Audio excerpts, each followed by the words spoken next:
Okay, children, we're done with the alphabet. Next subject, financial well-being. How to manage your money. Turn to page 5 of your textbook. When it comes to money, you can never start learning too early. That's why starting today, State Farm wants to give you the tools and support you need to take control of your finances. Tonight, read the chapters on credit cards and balance transfers. Pop quiz tomorrow. Find out more at letstarttoday.com. State Farm, here to help life go right. Blog Talk Radio. Welcome to the War Room. We got Dev, Kill, Jimmy, PJ, B. Austin, the Hot Block Commander. How you want it in the 1 or 2 hour show to keep the brain running with the premise to talk sports on a national level. Bold with the topic, sorta like the rebels when it's game time. They like the Fab Five during prime time. Sports conglomerates speak their minds a little bit. For sports medicine and sports veterans and greats. The 4th and 26th saw the war in Kuwait. It's the War Room with 5 nights at the round table. 5 Philly guys diversified and educated.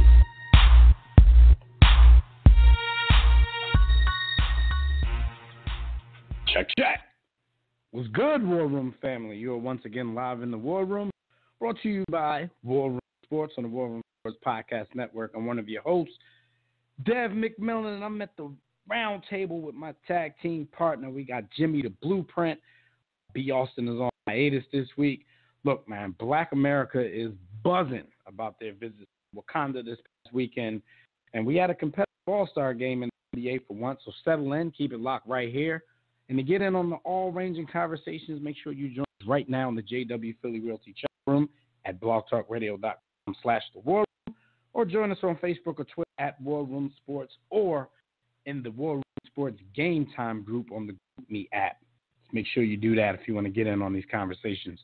You can also call us directly in about 30 minutes when we open up the Digital Extreme Tech Hotline. The number, as usual, is 323-410-0012.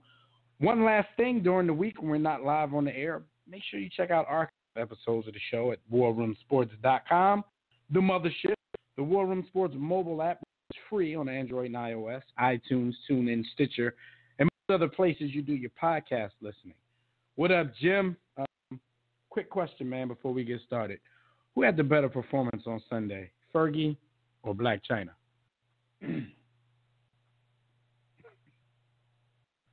Yeah, I can't hear you.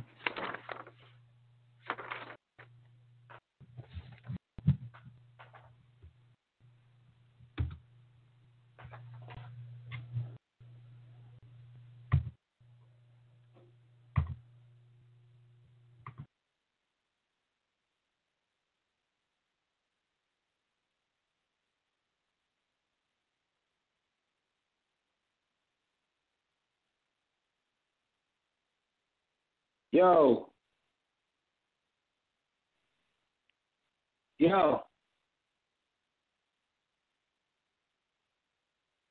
Dad? Yeah, I'm here. I don't know what the hell's going on. Always something. Yo, how about that? I'm saying, I'm like, I got 2 different, set up. But anyway, to make a long story long, hopefully the people out there can hear us, and we're still going live and recording. But did you even hear my question? I heard your question, and then you went like, something you got kidnapped. I think I did. But basically what happened to me is I watched the Fergie thing a couple of times just to see how bad it was. And she was drawing, but it wasn't as bad as I originally thought. I think them laughing the way they did made it seem worse. Right. In its entirety. I can't say that I have. I can't say that I haven't. But she's trash. I mean, that's kind of the same way I feel about the Fergie thing. Like, when you listen to it upon further review, it wasn't that it was, like, terrible. We've heard singers who basically just couldn't sing, trying to sing the national anthem. Fergie was just trying to do too much. She was trying to jazz it up. She was trying to sexy it up. But it's the national anthem. It's not a love song. You know what I'm saying? It's not I'm trying to get some after I finish singing this type song. So I don't really understand what she was out to do with that whole thing. But maybe she was inspired by the Marvin Gaye rendition at the All-Star game, because that was definitely a soul song. He redid it. R. Kelly made it a stepping song.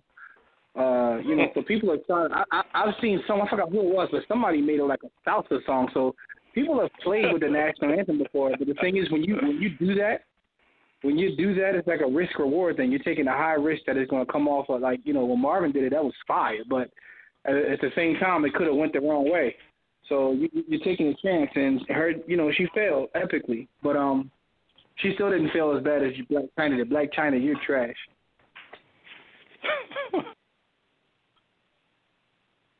Yo, she an embarrassment to everybody selling tummy tea. Yo, Dev. My bad. I just tried to switch microphones so they work. No, I didn't even get to see the other quote-unquote work of art that I heard wasn't really good art. So, I figured I'd ask you since. You miss nothing. Yeah. Yeah, but real quick, back to the Fergie thing. Like, for me, I mean, even those guys, I think they were laughing just because she was doing too much. You know what I'm saying? It wasn't like she sounded terrible. So she could have got a do-over and just sang the song the right way, even though most of us have never heard Fergie's singing voice in a arena like that. I think she could have done okay. But look, there's only one Marvin. You know what I'm saying? There's only one dude on the face of this planet ever who can make the national anthem into some foreplay for you and your girl. So that's cut it out, Fergie. That's true, but I guess the thing is that she was singing regular, it wouldn't have been memorable, so at least she's memorable. Because, in 2018, that's all people care about. And then she ended that joint with, let's play some basketball. I'm like, she really trying to be remembered. Fergie, that's how you make it true. Yeah. All right, so that was the craziness that was Sunday night. I got to look at that other thing so I can compare myself and I can answer my own questions about performances and whatnot. But right now we're going to talk about what happened this week while all you good people were out there on that grind.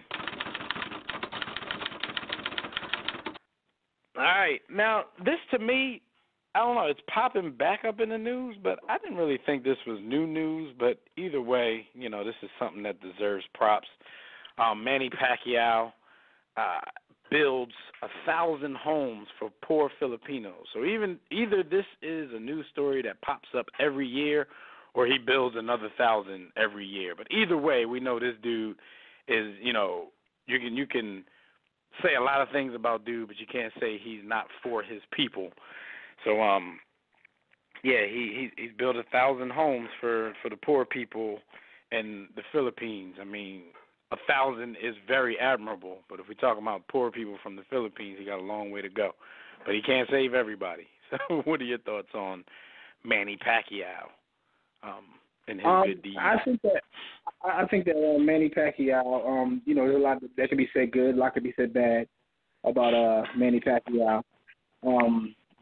But the one thing I will say is that he's kind of synonymous with his country at this point, and doing good deeds for his country. Looking at like a lot of different things, like because it's a nice vacation destination. But even when looking at that as a vacation destination, I'm like, yo, what Pacquiao at? Like, Pacquiao is literally synonymous with his country at this point. So he's made them proud in several different ways. I mean, I've heard some slander about, like, him being, in cahoots with the corrupt government. I mean, I don't know the ins and outs of that, so I won't spread the rumor, but I just figured I'd drizzle that in there so y'all can look it up yourselves. But I know that even if he does do any bad, that definitely does good. Not that excuses any bad. If in fact he does do bad, because I don't know. But to make a long story even longer, Manny Pacquiao has represented his country in an amazing way. Considering he had made a lot of money and he could have acted different. Shout out to Adrian Broner, but instead he handled himself with class and took care of the less fortunate. No doubt.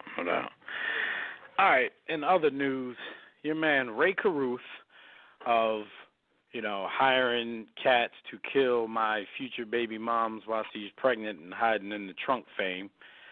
He's scheduled to be released from Sampson Correctional Institution in Clinton, North Carolina on October 22nd. He was originally sentenced to 18 to 24 years back in 2001 after what I just said, being found guilty of hiring Van Brett Watkins and Michael Kennedy to murder his then, well, I can't even say girlfriend, the woman who was carrying his baby at the time.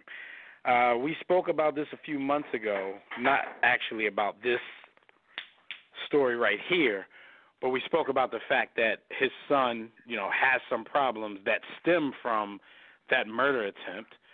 He's been living with his grandmother while Ray Carruth has been in jail, but now that Ray Carruth is getting out of prison, he wants custody of his son. Do you think he was on some major opioids while he was in prison, or do you think this is a legitimate, the legitimate request? This story bothers me on so many levels because I've seen stories with the grandmother and the young man. He's grown up, and I mean the fact of the matter is you off his mom because of him essentially. Right. And now all of a sudden you get out, and I also know how the courts try to. Well, I mean I don't want to get into a debate about whether it's the father or the mother, but a lot of times they do their best to keep the child with the paternal parent. But at the same time, like, come on, cuz this is crazy. Like, I also don't know whether you're doing it for attention. I don't know what his motives are. Like, is he a changed person based upon the amount of time that he spent behind bars? Is he trolling? I have no idea what he's doing. This whole story just sounds crazy. Like, why would you want to remove him from the only place that he probably feels comfortable with at this time? Like, what is your purpose? Because even if you're about your son, is that the right move? Right. No, but like you said, like even if in the greatest circumstances that throughout his time in prison he became a changed man, a changed human being, I just don't expect a court. I don't expect the kid's grandmother. I don't expect anybody to forgive him enough to put this child into the hands of Ray Carruth. Like you said, he may be an upstanding citizen for the rest of his life, but there's levels to this forgiveness thing because the grandmother didn't even say, there's a lot that she could have said when he wrote this 15-page letter to her, apologizing and accepting responsibility for the murder conspiracy and expressing interest to gain custody of their son. There's a lot that the grandmother could have said publicly to him, because a lot of people hold grudges for the rest of their lives. Like I've witnessed that firsthand in my life from some of my closest friends and family members. However, there's levels to this forgiveness thing. Like, she didn't go crazy on him. She even said some positive things about him, but she also went back and said, there's no way in the pits of Hades am I going to relinquish custody of this child, to Ray Carruth. And I agree with her on this. I mean, other things, when mothers and fathers have problems and the custody, surrounds that, then fine. Sometimes the father should get a shot at that. But in this case, man, I can't even be on his side with this one. I think he should just come out.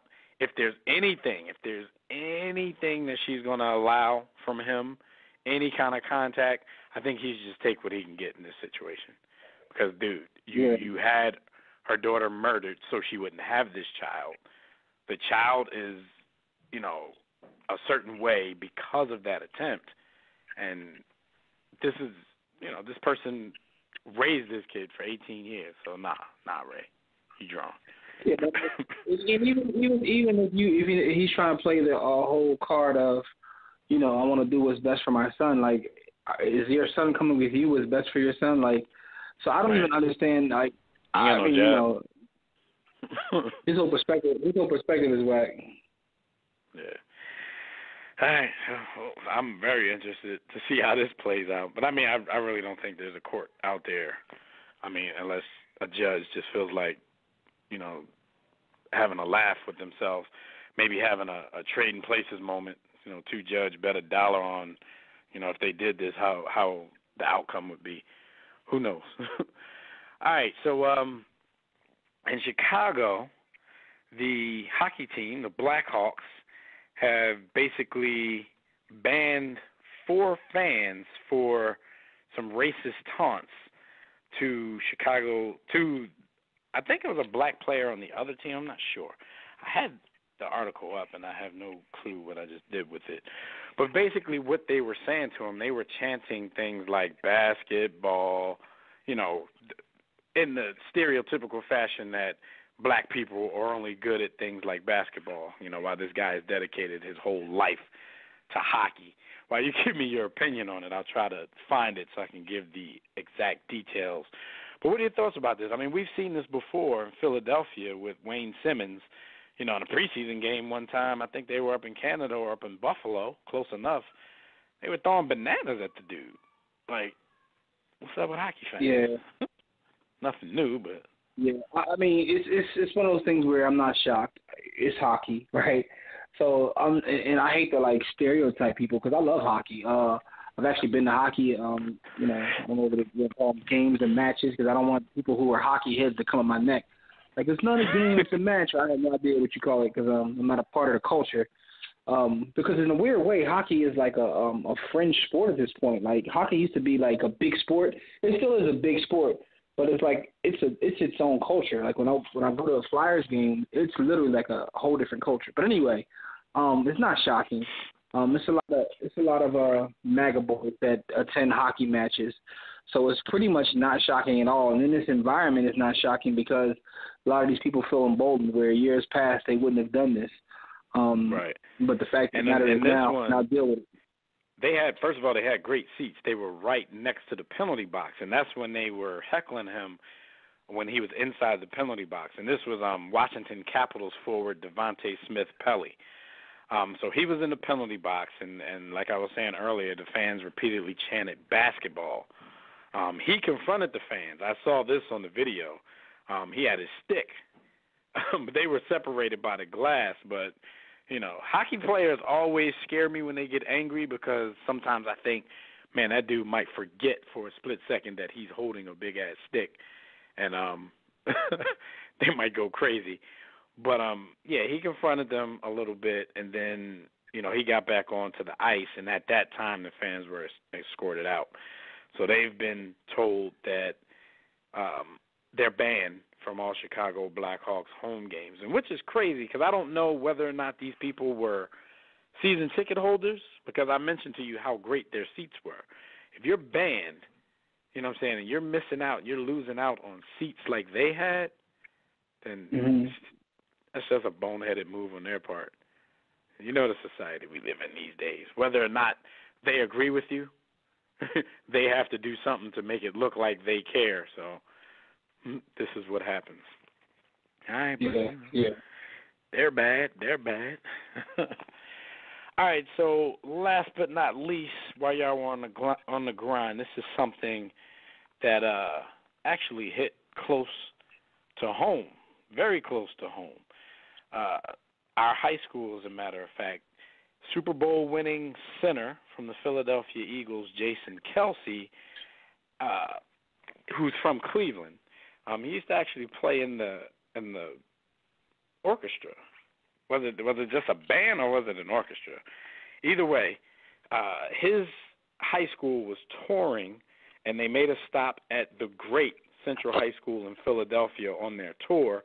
His old band director reached out to him, had him meet them at the school, and he actually had a jam session with his old band and the people from Central High School.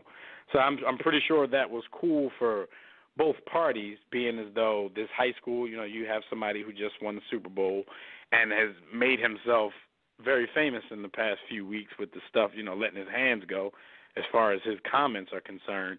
And then you have kids from Central High School in Philly who are most likely, you know, most diehard Eagles fans. You know, they get to sit next to and jam with somebody from the team that just brought the first Super Bowl home to the city. The girl that sat next to him while he was playing, I believe he played the sax, she said she was terrified the whole time sitting next to a Super Bowl champion. So as a former, as Central High alum, what were your thoughts when you saw this story? No, I thought it was dope. I don't understand why more athletes, entertainers, or people who are just popular don't do a lot of this. I mean, I shouldn't say that because a lot of people do this. But when you come from all walks of life, when you actually give back in a way, when you give your time, that's probably more valuable to some people who just cut a check and never show their face. Because you know who you can inspire. You never know who you can inspire with that, and which is why our story later on is interesting about the whole Black Panther thing, because you never know where someone gets inspired from. Right, and because along those same lines, like you can blindly give through your foundation. You can give money, and that money can be doled out, then actually help people. But kind of like what you were just saying, like for some people that doesn't match just being able to spend time with somebody that you might idolize just for a little while. You know what I'm saying? Even if you don't idolize them, you may come to find out that somebody that you just happen to know is famous that you got to spend some time with is a really cool person. And that makes people's days sometimes. Like you never know what people are going through and what a little bit of time would do for their whole mood, their whole outlook at that particular time. So shout out to Jason Kelce. Like I said, he's been letting his hands go lately, but he's making sure he's going to take his bow. He's going to make the rounds. He's going to be seen throughout the city, and that's what you got to do. So shout out to him, and shout out to the great Central High School of Philadelphia, not to be confused with that other Central High School. All right, so that's what happened this week, everybody. While y'all were on that good grind, Jim, get some quick birthday shout-outs so we can move on. You already know. Topic. It's definitely time to give some birthday shout-outs because, we got to show love on people's birthday. The first birthday is one Rajon Rondo, who turns 32. Not to be confused with Rondo number 9, but Rajon Rondo turns 32. Damn, Rondo 32 like Rondo already. It seemed like Rondo was a young boy like last week. I forget how many. He was the dude trying to prove himself to the big three in Boston, and now he's like that angry-ass veteran that's always getting on somebody's nerves and saying something because, they feel once they get over a certain hump in their career, they can just let their hands go anytime they feel like it. It's interesting because I'm reading these birthdays, right? And Charles O'Bannon is turning 43. The O'Bannon brothers, they weren't twins? One was older than the other? No, Charles was the younger of the O'Bannon brothers. I think he was a year younger. It was like a year. Okay, so it was a year. Yeah. It was a year between them. Yeah. So it's funny how as time goes on in my head, I don't know why. Of the two players as well. Yeah. Ed was way better than Charles. Yeah. So Charles O'Bannon turns 43, but it's funny how as time passed, for some reason in my head, I don't know, it ended up being. Shout out to his brother Ed, for all that he did for the cause of college athletes not getting paid and stuff like that. But their story, Jim, is so crazy because the O'Bannon brothers were a huge deal in college, and then they just, they just never. I don't know what happened on the next level, man. A lot of people you think are surefire, they end up not being that. But happy birthday to the young boy. Yeah, pretty much. Michael Chang turns 46. Happy birthday, Michael Chang. Mark Chimura turns I'm not going to call him his nickname. Ain't boy a pedophile or something? I don't know. I know his nickname was Chewy, Paul. But yeah, I think he took that John literally or something. I think. As a matter of fact, he was in a hot tub with some young Johns or something, wasn't he? Either that, or I think we did a story about him with some internet porn or something. Or was it like his nanny or something? It was something. Fake rumor. I don't want to give out no fake news. He was. People out there tell us about tomorrow. Was he? Okay, so he definitely. Yeah, he was accused of sexually assaulting his former babysitter, but was acquitted of third-degree sexual assault and child enticement. Yeah. It was something like that. He got acquitted. So my bad, Mark. I didn't mean to call you a pedophile. I mean, being acquitted doesn't mean that you're not, but they haven't. I was getting ready to say, like, no shots, but you play football for the Packers, and if you had to stand trial in Green Bay, then y'all figure it out. But right, not a chance. He was gonna, not a chance. Yo, Jason Williams turns 50. Damn. Man, he's had a hard life. After getting a super payday, his life just went down the tube. Yeah. Shooting drivers by mistake, killing people, doing time. I think he had like bouts with depression and mental illness and stuff like that. Yeah, shout out to him, man. Shout out to him making it to 50. Pretty much. Chris Dudley turns 53. NBA. Chris Dudley. Worst foul shooter I can remember. Yeah, he was pretty terrible. He was pretty terrible. Vijay Singh turns 55. He ain't Tiger. That. Anyway, who say he ain't Tiger? I don't know. Vijay was blacker than Tiger, though. Literally. These are facts. Other birthdays we have are Julius the Dr. Irving turns 68. Man, when we had that scare a few months ago, we didn't think the Doc was going to make it to 68, man. Shout out to Doc. Yeah, I know. I thought he got poisoned for trying to free meat. But anyway, Chet Walker. Last but not least, Chet Walker turns a young 78, so salute to Chet Walker. We'd like to give a big War Room salute to all these folks on their birthday or their birthday week. Salute from the War Room. Peace. All right. So real quick, before we get into these hot topics, you guys know the drill. If you listen, if you don't, you can check out our website at warroomsports.com. While you're there, take your time, look around, click on the Contact Us tab. You can send us a message about the company, the show, to inquire about sponsorship, advertising opportunities, or join in the network in any capacity. For general inquiries, email us, info@warroomsports.com. While you're browsing the site, take your time. Click on the memorabilia tab. Buy some War Room Sports merchandise. Click the blog tab to read our latest articles in the All's Fair in Sports and War blog. Then click the respective icons and tabs to follow all of our social media platforms, to subscribe to our iTunes podcast, to watch our webcast at War Room Sports TV, and to download our free, yes, free, War Room Sports mobile app on Android or iOS to get everything I just mentioned on the go. Join the JW Philly Realty chat room right now during the show at blogtalkradio.com/thewarroom. To enter the chat room, just sign up for a free profile on Blog Talk Radio. If you don't want to create an account, you don't have to. You can sign into your Facebook and Twitter accounts. And while you're at it, make sure you click follow, because that'll get you updates and reminders about the show and any changes to the show in any particular week.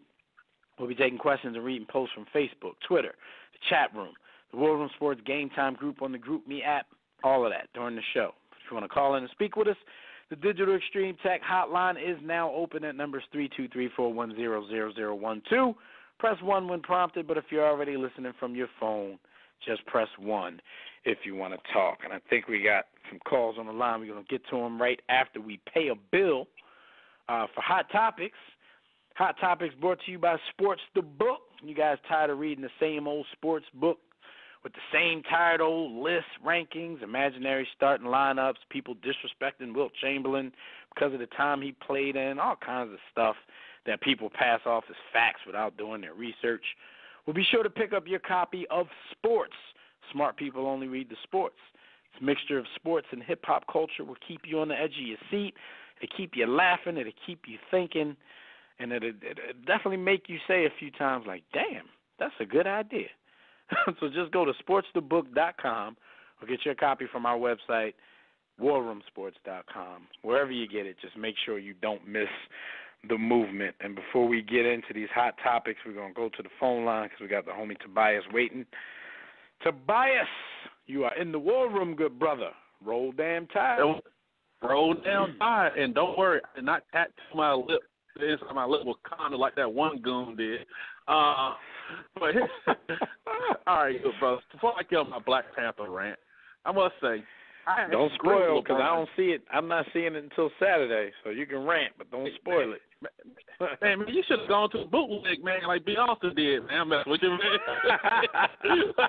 man. I should have went to the fire stick with it. Yeah, you know what though? I'd have got assassinated by black people if I'd have done that. But you know what? It's like LeBron was talking about like changing the playoff format, and I should agree with him on that. They shouldn't change it. Keep it the way it is because there was time when the East was better than the West. And then you got to look at all that continuous travel over and over again. And, playoffs? Don't talk about it. Playoffs? You kidding me? Yeah. Playoffs? So I actually think they should keep it the way it is right now because they got a lot of good young players in the East that's going to come into their own. I think everyone's overreacting right now because the Golden State dynasty is not going to last forever. You know, Clay going to want his money soon. Shannon Sharp calls Draymond a Hall of Famer somehow. He will probably want his. Shannon Sharp makes everybody look great because he's using that to make LeBron look better. So he's going to say everybody LeBron had to face in his generation was like legends of the game. So you can get where he's coming from on that. But, yeah, Jimmy and I are going to talk about that a little bit later, about this whole playoff thing. But, yeah, just like every sport, it's pretty much cyclical. I think they're just starting to worry because this cycle has been a little bit longer than normal, I think, with the Western Conference dominance. If not for LeBron super teaming up a couple of times and, a sprinkle here and there with an Eastern Conference team coming through and being able to handle what the West threw at them, it would be a long, dominant run by the Western Conference. But I agree as well. I think they should leave it alone. But I still have some more context that I need to put into that discussion. So, yeah, Jimmy and I will tackle that a little bit later. What else you got, Tobias? Man, I was going to say also is that Mark Cuban is in a whole lot of trouble. Hey, I wonder if you got anything to say about hoodies now. You look real scary about the hoodies. Anyway, all Mark had to say was trust the process. He had to be lying. He had to be all tough about it. You know the thing that kills me? It's like, talk about tanking. The problem with tanking is two things. And I'm not totally against it because it's so hard to trade in the NBA, and the players don't want to go to the same location. The only problem I see is that it wasn't like back in the day when someone's 22. These kids are 19 right now. And sometimes they're 22, 23 before they even start being good now. So I see, but that's the point, though, Tobias. Yeah. That's the point. That's why teams feel comfortable tanking, because they got to wait for their talent that they pick up to become good anyway.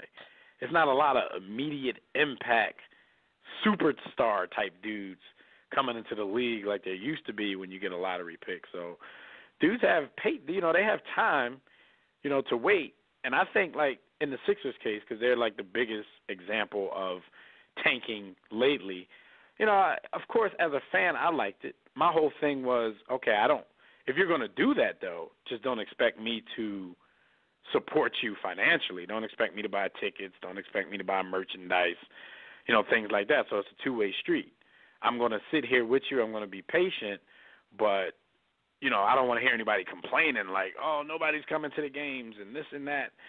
You can't expect that when you're purposely doing something that's for the long-term good of the team, but still, you can't trot certain products out there and expect people to want to pay for it. So I was good with that, but when you're trying to wait out the dynasties like Golden State and, what any LeBron-led team is doing in the Eastern Conference, hey, I don't mind them being patient and letting their young talent develop, because if you go out now and get a bunch of free agents to add to that mix and, you're going for it right now, all you're doing is wasting time and money. So, yeah, let them grow so when these dudes get a little bit older or these teams break up, you could be up next, possibly. It's no guarantee, yeah, but true. You could be up next. Yeah. And my thing is, and that's why I look at it, people overreacting, people panicking. So with the thing with the super teams, they don't last forever because everybody's going to want their money because people want to get paid, right. Yeah, because think about this. Clay going to want his money. Everybody's saying he's happy. Now he's going to want his money. Draymond, everybody's saying, well, then again, Joe Dumars got in the Hall of Fame, so everybody get in. You know, he put the long low ball stats, but he's supposed to be so great here. And Draymond might be better than Jeff. What you think, Jimmy? Don't get me started on Shannon Sharp talking about, well, you know, look at the stats. Where are the stats at? But anyway, I'll talk about the Black Panther thing real quick. No spoilers here. I didn't hate the movie. It don't matter. But the only thing I know is that they kind of made T'Challa out to be Obama. I want to say that was right. And also, the Wakandans reminded me of the bougie black people, the boule black folks. Man, these folks struggling. We ain't gonna give them nothing. We're gonna stay here by ourselves. And that, and like that's what I got from the movie. And I just think that thought it was a good movie. I'm glad these black actors and actresses getting some shine, but I don't think it should be the revolution like everybody making it out to be. All I got to say is, there's other black films out there in production.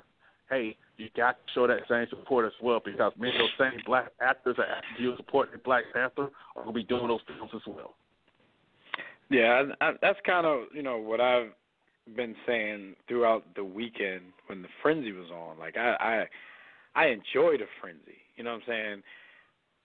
Like, we have those other films, and it would be good to see this kind of energy, but being realistic, you know, none of those films are going to have the type of backing and the type of promotion, the type of marketing, just the popularity of a Marvel film. So for us to get a story on that big of a stage, and I haven't even seen it yet, but just to hear people getting so many messages out of it, it makes me think that Ryan Coogler, you know, they let him do his thing, you know, like the bow and boomerang. You have full autonomy.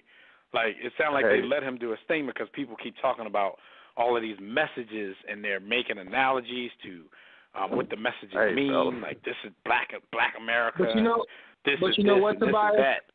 So it's good to be able to be on that stage and actually get some real messages out, rather than but here's typical comic book shoot 'em up. Here's the thing. Here's the thing about that though.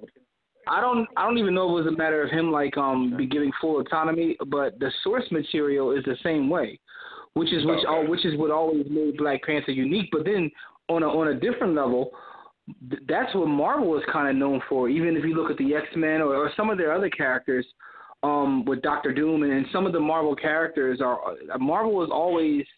There's always politics and economics and things talked about within a Marvel movie, you know, that you may or may not hear in a DC movie, which is to me what separates the two brands, because DC is about just straight good and evil, where Superman is like, you know, this pure guy. You know what I mean? Whereas like with Marvel, even the bad guys have a little bit of good in them, and the good guys are flawed. Everybody's flawed. So to me, that's kind of what separates those brands. Having not seen it, Jim, I've seen the arguments and debates on social media all week on the message of Killmonger, where a lot of people were saying, you know what I'm saying, you know, he's the villain, but a lot of people were like, yo, I'm with him because his message was something that I can get down with. So like you said, it wasn't just straight up good versus evil. You have a villain where a lot of people are, you know, jumping to his message like, yo, I'm feeling what but if you look at Marvel, a lot of their characters are like that. Even if you look at, like, you know, Daredevil, like, I made a post a while ago that was kind of joking, but it was like, yo, on some level, I felt Kingpin, like, yo, y'all hating on Kingpin. He's the hero. Kingpin was all about his community. Like, Kingpin was trying to make Hell's Kitchen into a heavenly place.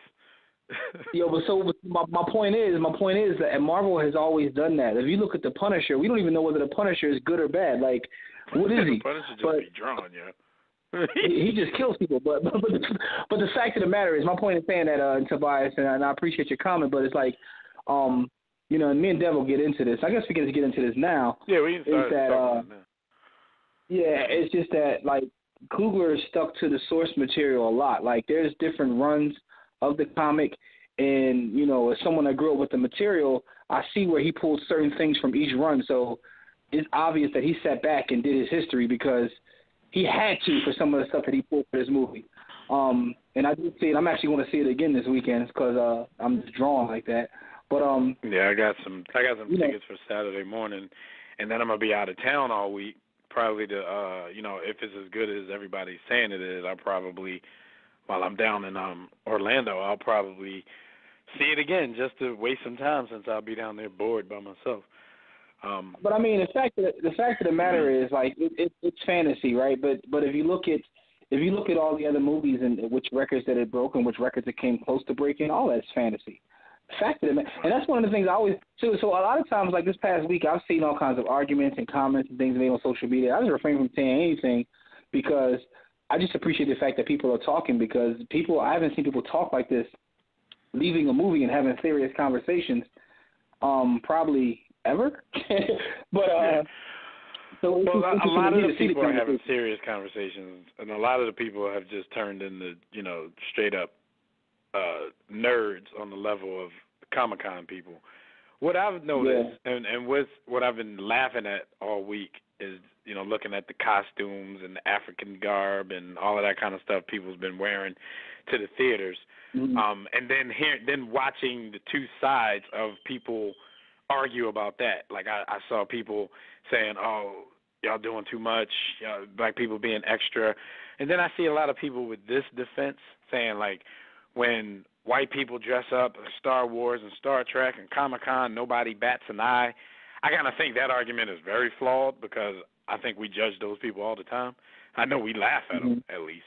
I happened to be in Indianapolis once when there was a Comic-Con event going on there. I guess it may have been regional because I think the national joint is maybe always in San Diego. I don't know.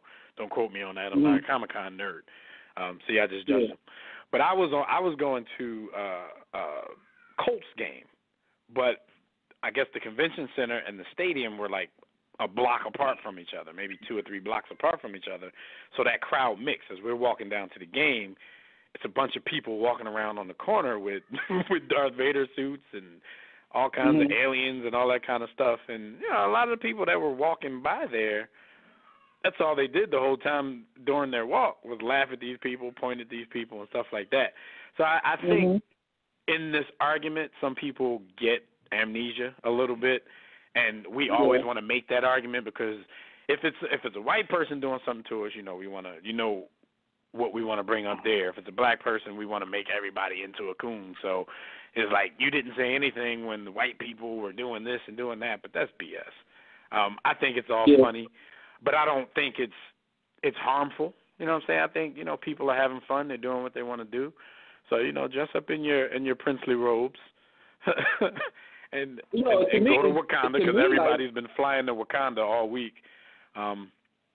Myself, I'm going to Gambrell's up the street in Maryland. But everybody else flew to Wakanda.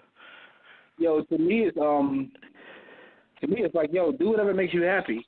Like, I definitely have seen, like, people have been in Philadelphia where the Comic-Con comes, people are dressed up, and I've even been to a Comic-Con in Philadelphia. I didn't dress up because that's just not what makes me happy. But at the same time, like, I do. And, I mean, I'm happy every time I walk outside of the house. There's no judgment, though, because part of me is like, it's like, damn, I wish I could actually be as free as those people because you. Right. So therefore, I salute y'all. You want that to make you happy? Like, how much more fun in life, and maybe, how much more money in life we could make if we just decided to be corny all of a sudden. I mean, as I get older, I get cornier anyway, but it's a different level of corny to do certain things that I'm not willing to do, but corny people have a lot of fun. You know what I'm saying? But here's the thing, like, what I recognize as corny is subjective, right? So we were raised a certain way and in a certain environment and within a certain culture, so there's certain things that we won't do, but they may look at us as being corny for that because they feel freeing because they can do whatever it is they want to do.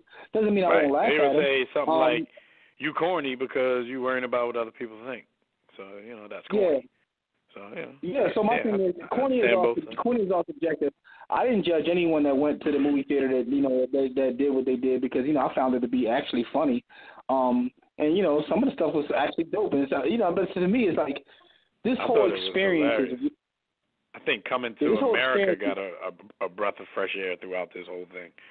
'Cause everybody was looking like they were from Zamunda. So which is coming to America might get a boost in their little DVD sales or something. which is amazing because like there's rumors of that coming back, and I guarantee you if it does come back, they're going to get the same kind of response. So, and I think it's also something too. Like, I think it's also something too. If you look at quote unquote nerd culture, and nerd culture is becoming more melanated. There's so many things. I mean, there's a comic book store. There's a comic book store in Philadelphia. The comic book store in Philadelphia owned by a black woman, and when you go in there, it's funny because even before this whole Black Panther thing, like you see black people who are into comics and into those things. So I think that within the culture is becoming more acceptable. So to me, the whole thing with Panther is it was complete perfect timing in terms of the black consciousness that's currently going around within our culture, and also just how more accepting it is of quote unquote nerd culture. Like it just is what it is. And for me, this whole experience has been weird because I have a relationship with the source material, and it's like so I sit back and I'm just really observing. I really haven't posted anything on any of my social media. I didn't even post that I've seen the movie. I'm enjoying the dialogue that is created. I'm enjoying seeing people's perspective. Only if they have a point, because I've seen great points on both sides of an argument. But then you see people that just like completely hate, look at y'all stupid, y'all this, and they've never even seen the movie. So, and that's kind of what bothers me. It's like, why do you care if somebody else is happy? Even if you don't agree with what they're doing, if they're happy, why do you care?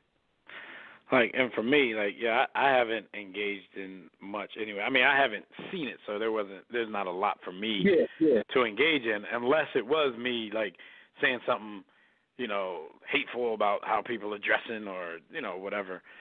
So I haven't said anything. And kind of like you, when I see the movie in a couple of days, I'm probably not going to say much. I mean, we have our platform, so we can get our opinion off, every Thursday evening when we feel like it. And anybody who wants to call up and talk to us can feel free to do that. But, I probably won't get in on that because, first of all, it's a really sensitive topic right now. It's a really sensitive topic. So, you don't feel like going through what you would go through just by saying the wrong thing one time. Like, I'm me, I don't like the disrespect. I don't have to put my hands on somebody because they saying some stuff over online about a movie. But no, I really hope that it's as good as, and the messages are as rich as everybody says have been saying, because we all knew from the door, and a lot of us admitted this, like, look, man, even if Black Panther didn't hit the mark, we still going to say it's the greatest thing ever.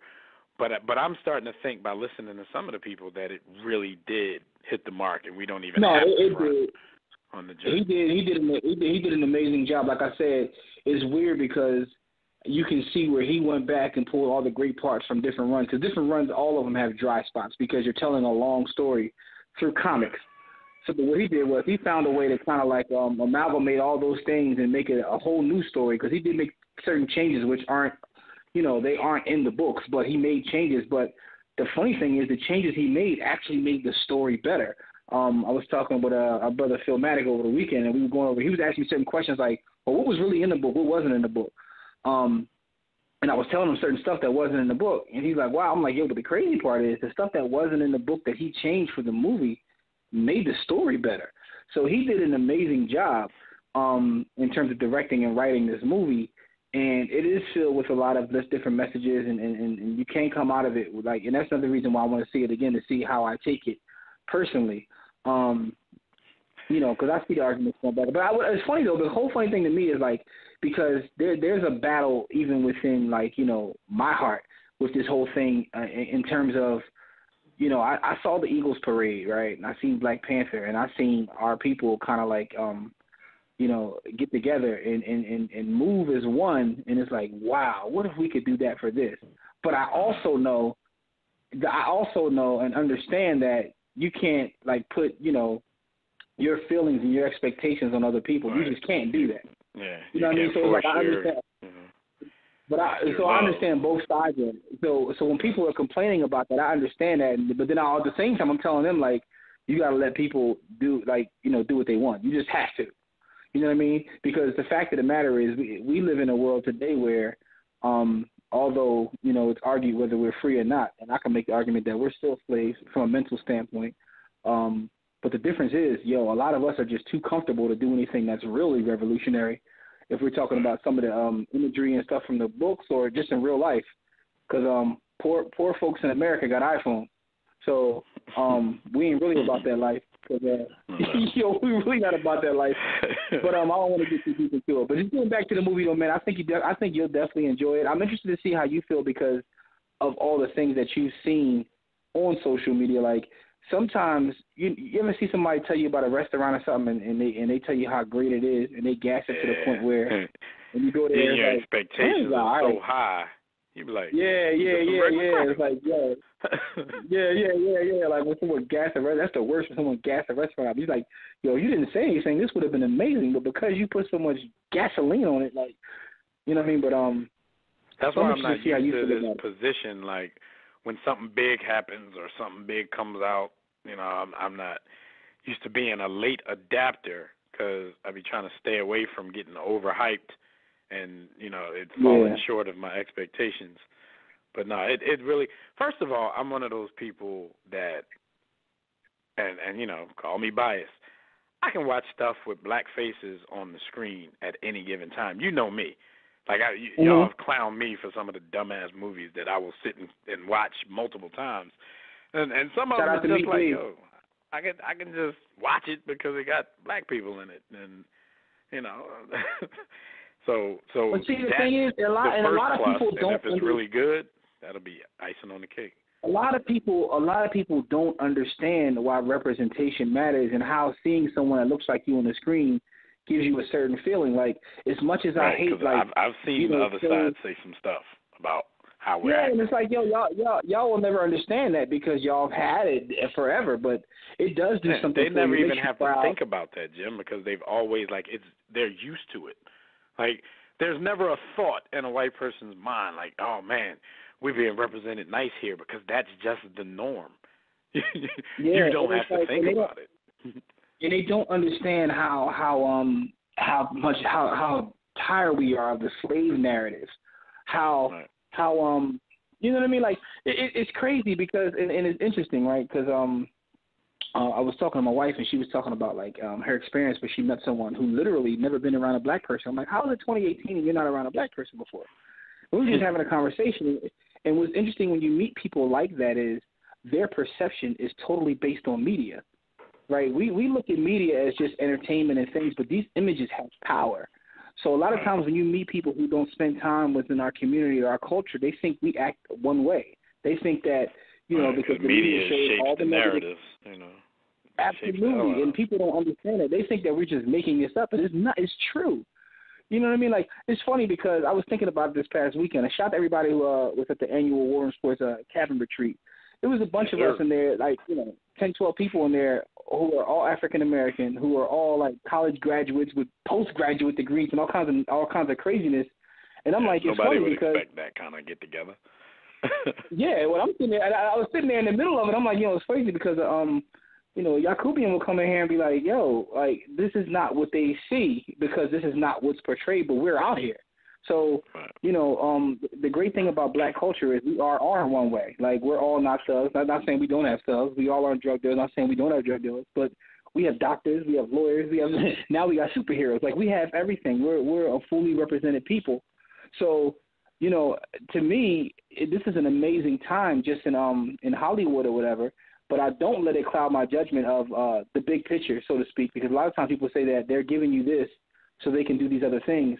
But I kind of get offended by that too, because it's like you can only pay attention to one thing at one time. Like I can be quote unquote woke and understand what's going on here.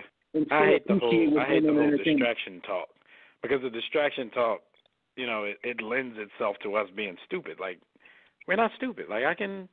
We can take care of more than one thing at the same time. Like, I can't stand with our people, basically talks that distraction talk. Like, I'm not distracted. I got two computers in front of my face right now. What you want me to look up? Like, I can be excited for, like, for Issa Rae and Atlanta and Black Panther and all this great melanated entertainment coming out, and also understand that our people still have work to do on a local level. I can do both things. Like, so right. I hate that whole distract talk. So if any of y'all listen out there that I just asked you the other day, Jim. We just had a brief conversation the other day that Flint still ain't got clean water. We know that. Yeah. But we still happy about Black Panther. Like, we could do more than one thing. But representation does matter, man. We can still send some more water, but it's crazy to see like the young kids, right? You see the young kids talking about Black Panther and all that. That to me is crazy, like, because the thing about it is, and it's no more shots at DC. A lot of people love DC, but Marvel just has better. Marvel has better Black superheroes. So there's other Black superheroes, you know what I mean, like that are out here in Marvel, like whether it be a Luke Cage who already got his just due. So you're seeing him already made. You got characters that haven't been made, such as like Blue Marvel, who's a hero, who's an amazing Black hero. So I want to know with the success with this, like, will they? I mean, Luke Cage probably has already come back out anyway, but like, will they take some of the other Black heroes and and put them out? What's going to really be telling though is, and people who read the comics know that Captain America, not Captain America, I'm going to say Iron Man, eventually is a Black guy. So I want to see when they start taking the characters that are white and then making them Black guys, what their response is going to be to that, because that's going to be interesting. Yeah, and speaking of the DC thing, like for me, I like Marvel and DC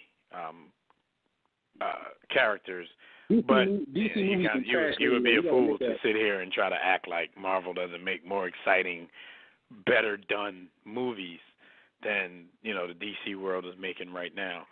They got some of my favorite guys over there, but the movies be boring as hell. Like that. Yeah. Like I was hyped for Batman versus Superman, and then like that was utter garbage. 40 minutes in, I was like, "Yo, seriously?" Like that was utter garbage.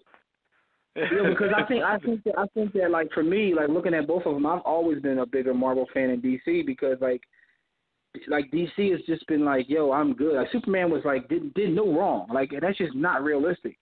And Marvel over the years always like presses the button. I know people say, well, that's Marvel. They own my white people and all that, but they're liberal because I mean there's a new run of they have a character named Miss Marvel, right? Who's a superhero, female superhero, but she's Muslim, and like she's a Muslim superhero. Female, you can't say that. Oh, my fault. I apologize. She's a woman. She's a woman superhero. I forgot I can't use the word female. My apologies. I can't talk about her sex. But she's a woman. She's a woman superhero. You damn near called her a midget. Yo, my point is, I don't know how long that's going to take to get on the screen. Another 100 years for them to put that on the screen. But the thing is, with their books, they do try to. They're very progressive. Let's put it that way. So we'll see where this leads in terms of more opportunities. What other stories are going to get a chance to be told? Because this had a big budget behind it and everything. So we'll definitely probably see another one. And also to see how we react. With part two, do we kind of come out the same way? Like, what do we do? That's going to be interesting. Like Charlamagne was saying, I want to see that same energy. We got to keep that energy up. Because if y'all want to see more of this on the screen, then we kind of got to prove ourselves. So, it's disappointing that, we're still living in a time where we have to prove ourselves to other people.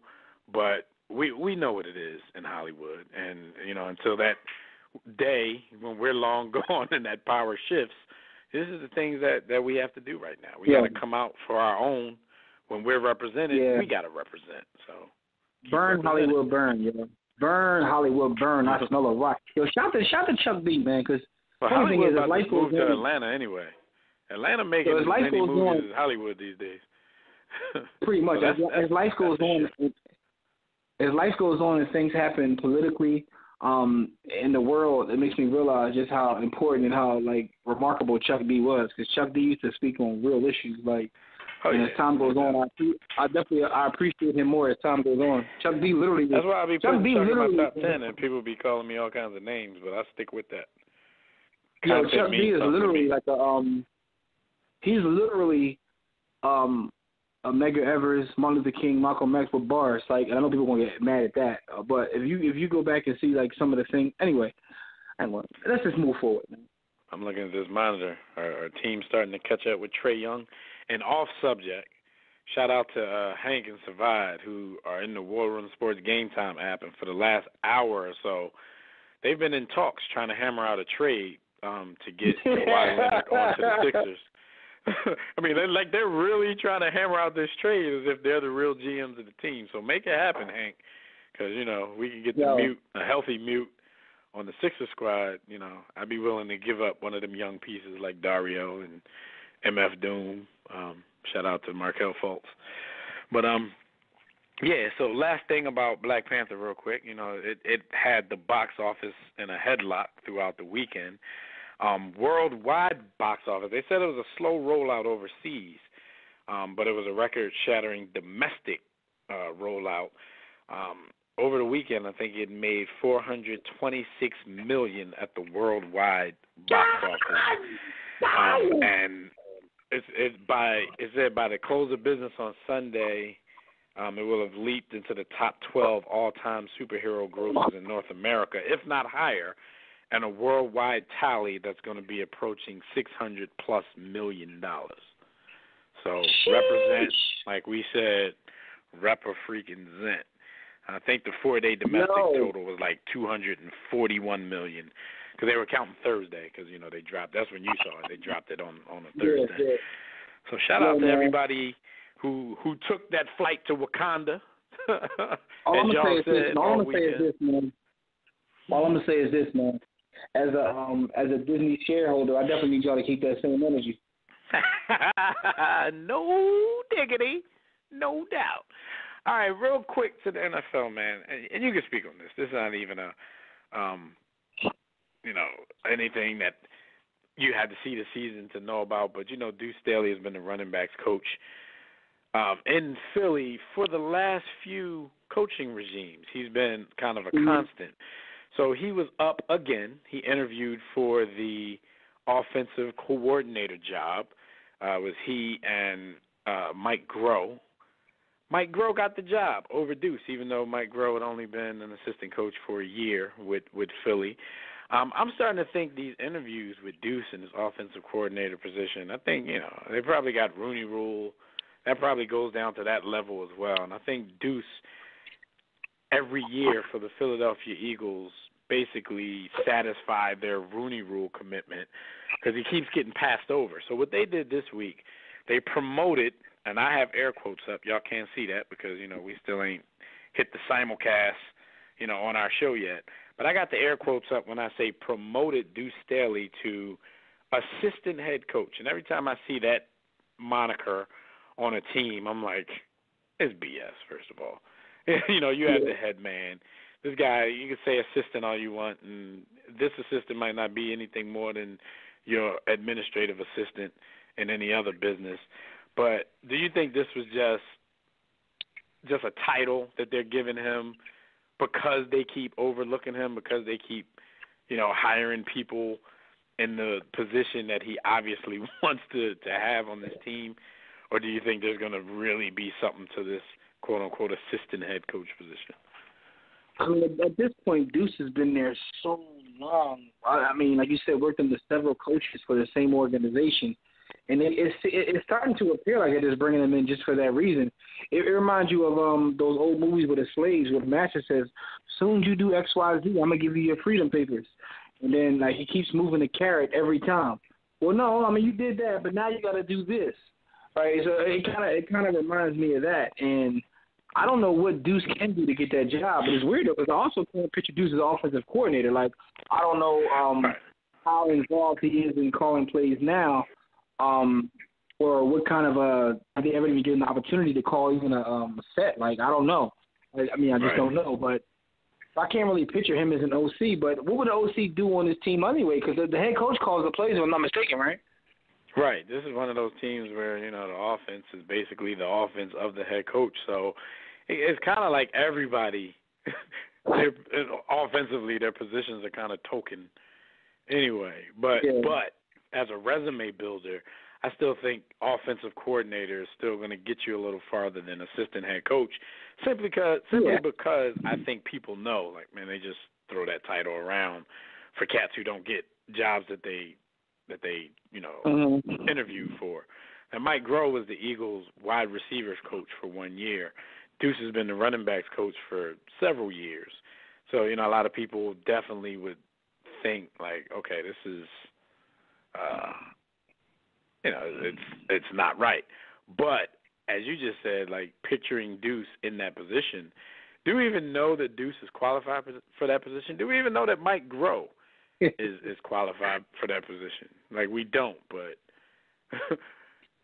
I don't know. I just think Deuce gets this Rooney Rule situation played out with him in Philly every year, but he keeps staying. So if Deuce likes it, I love it. A lot of the running backs, including LeGarrette Blount, recently said he'd like to stay in Philly because Deuce is the best coach he's ever had. I think that probably has a lot to do with Deuce being like a young bull. Like Deuce went straight from the field to coaching running backs, so they probably, they can probably relate to Deuce a little bit more. He probably talks to them in a different way. You can tell by the way he celebrates with them. He'll run out, give you a chest bump if you do something good, a flying chest bump. So I can see why Deuce would be a player's coach. Has any other team inquired about his services while his tenure with the Eagles? Like, or is obviously he just like kept in house? Like obviously not. Yeah, ain't nobody else Rooney Rule and Deuce. I guess he got to stay where he's wanted, at least. Maybe not wanted in the capacity that he would like, but no. In-house Rooney Rule. And I'm wondering if the owner says that. Like, Deuce is one of my dudes. Whatever coach comes in, y'all got to keep Deuce. He at least has to be your running back coach. Either way. I wonder, yeah. Shout out to Deuce, though, because he kept a job. Like, you know what I'm saying? A lot of brothers out here looking for jobs. Deuce know how to hold on to a job at least. So I hope he eventually gets his opportunity to do something. All right, we got another call waiting on the line. We got the homie Rob out in Cali. Rob, what's going on? You in the war room, good brother? What's up, man? I'm all right, man. Not was weighing so much, man. I thought I was pregnant, man. But anyways, yo, man, what's good, man? How you doing? What's up, Rob? The dunk competition's back. I'll give it so? that. I thought that jump was trash. It was. I had to look over again because I thought. First, I thought, this is kind of Laker bias. I kind of thought Larry Nance Jr. was robbed because he was white, but the last dunk that Homeboy did. Yeah, I said that. I did not say it. I said what I said, But you know what, Rob? To give you some credit, I've heard that from a few people. I heard people say, like, it was better the second time I looked at it. Like, I'm not interested in looking at it again, so I probably could never give you that perspective. But I did hear a few people say that it was better the second time they did. I don't, like, for me, from what I saw, because, we were basically embroiled in a party while it was on. But from what I saw, it just seemed like the judges were a little desperate. You know what I'm saying? And, they were giving out 50. Like, precedent has been set with the 50, and the judges don't seem to follow that. You look back at certain contests, and you're like, if that was a 50, there's no way that this could have been a 50. And it's sometimes the same judges. And they're doing this. I don't really understand. Judging a dunk contest. You have DJ Khaled judging a dunk contest. So at that point, and it's probably even a deeper discussion than that. Like, the All-Star is not even about sports anymore. This is pure entertainment. DJ Khaled has never dunked in his life. Oh, wow. And I can't front. There is a love affair. And every other time I bring it up, I know Jimmy going to think I don't like Dude. I actually think Dude is tough. But there's definitely a love affair in the league with Donovan Mitchell right now. I think, and I saw him talk. You know what I'm saying? I saw the interview they did with, like, the top 4 or 5 rookies right now with, like, Mitchell, Ben Simmons, Tatum, and somebody else was sitting there too, maybe Lauri Markkanen. And, you know, you watch him talk, and then you know his game. Like, you can't help but to root for the kid. But there's definitely a bit of a campaign right now to bring him to the forefront.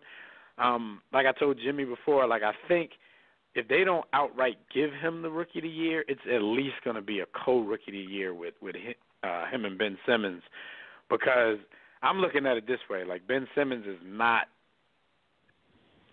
officially a part of this class.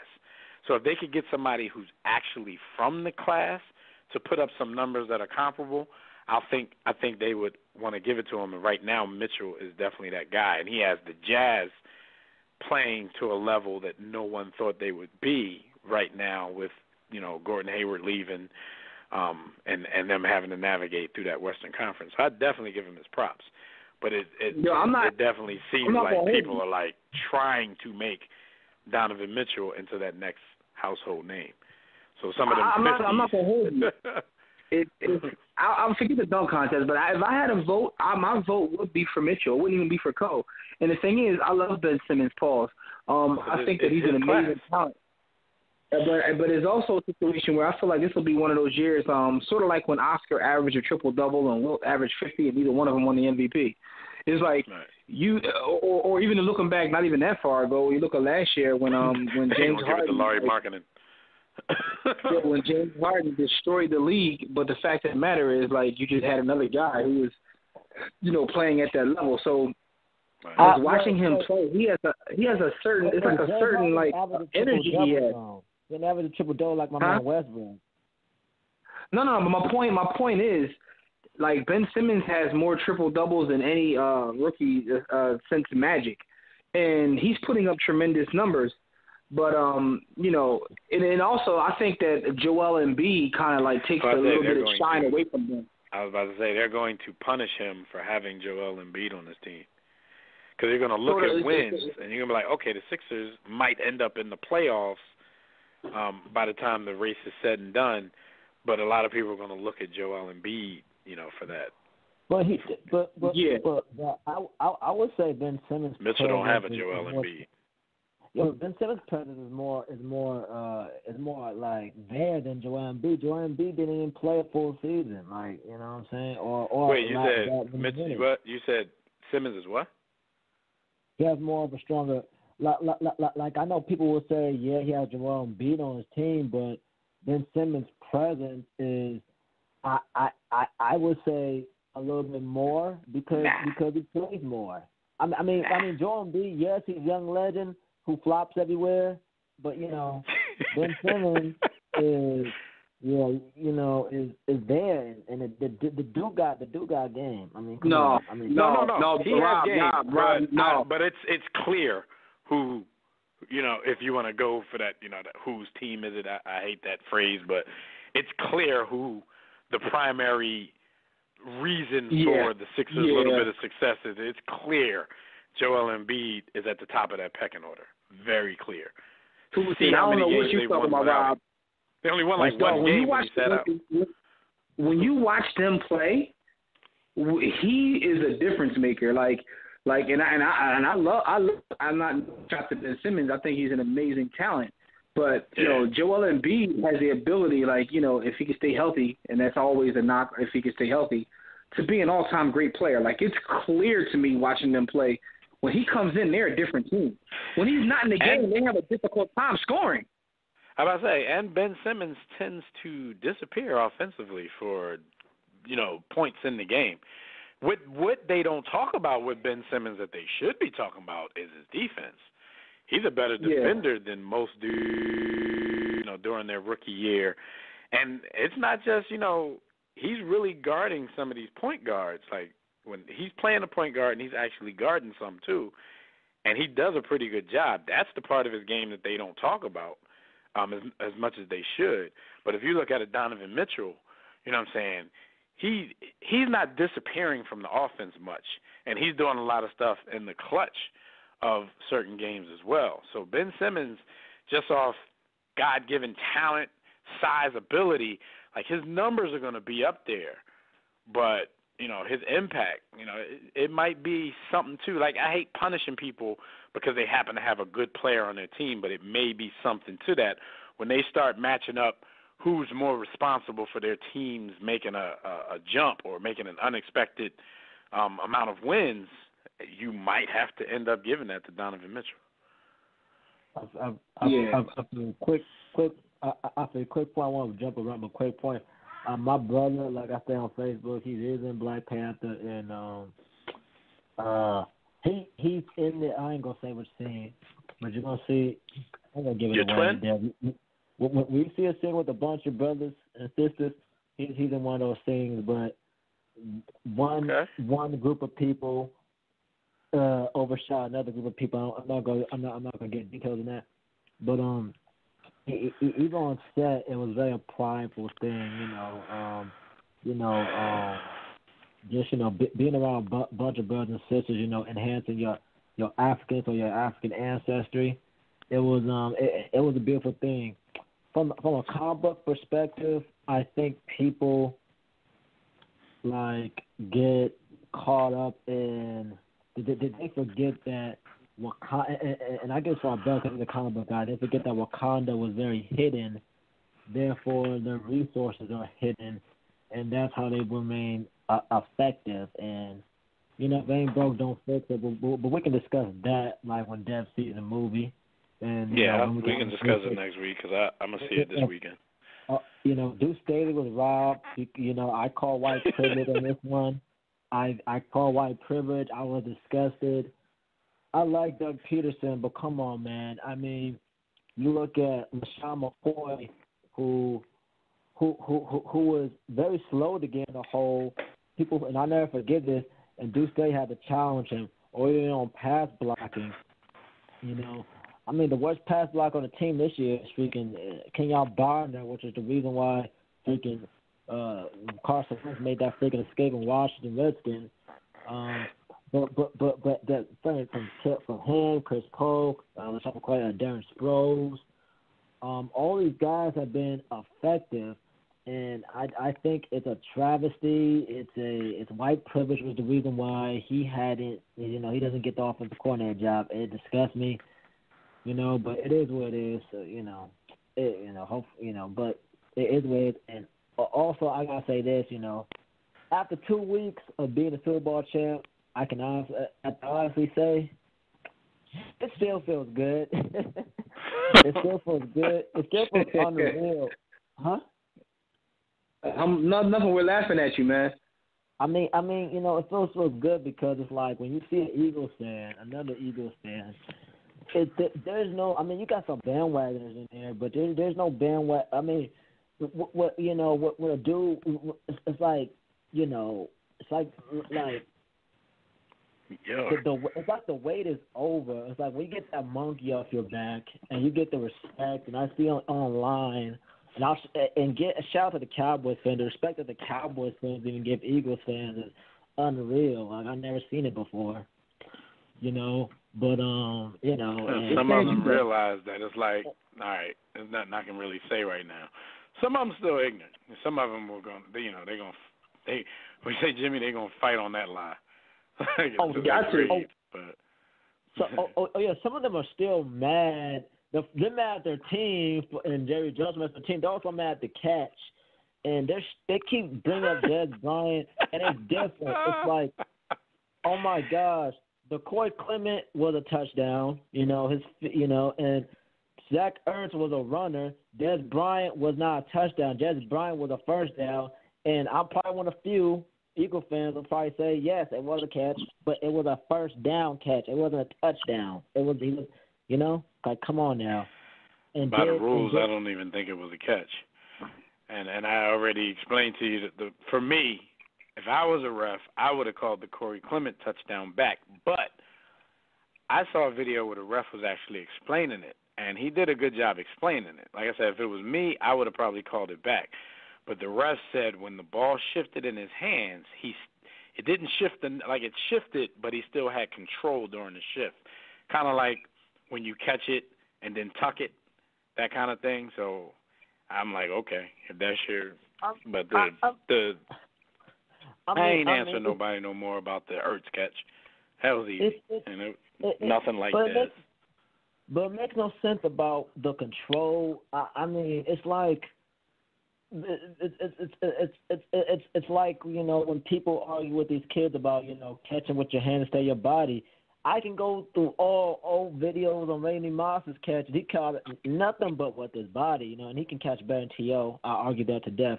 And T.O. got no hands. But yeah, he. Somebody argued that, would you? Huh? Somebody said T.O. had better hands?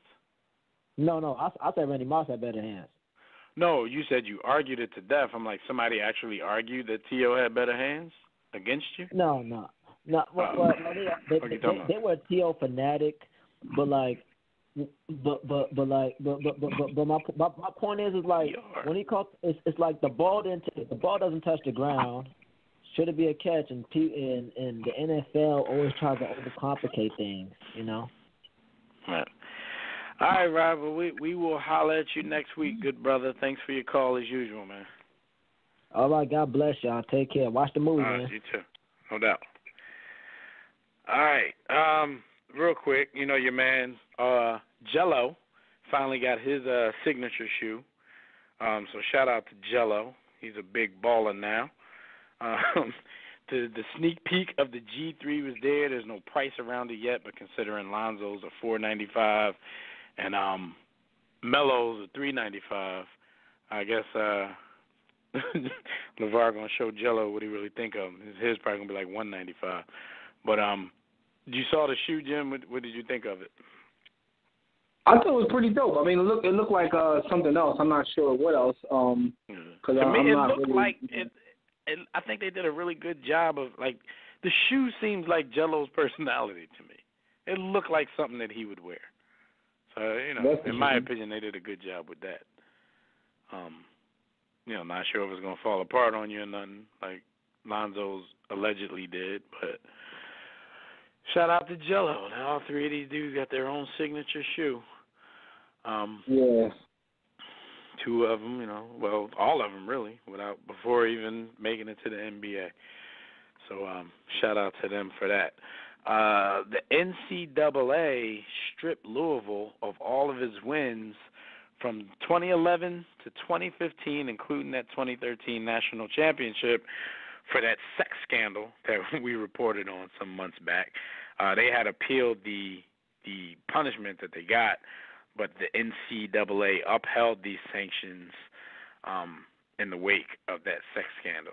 I always see like this is always a shame because those times, I mean, you can't actually take away the times that happen. They're on video, they're in memory, but like the kids on these teams, the young athletes, they suffer in the long run because of things that the organization did or things that the organization didn't control.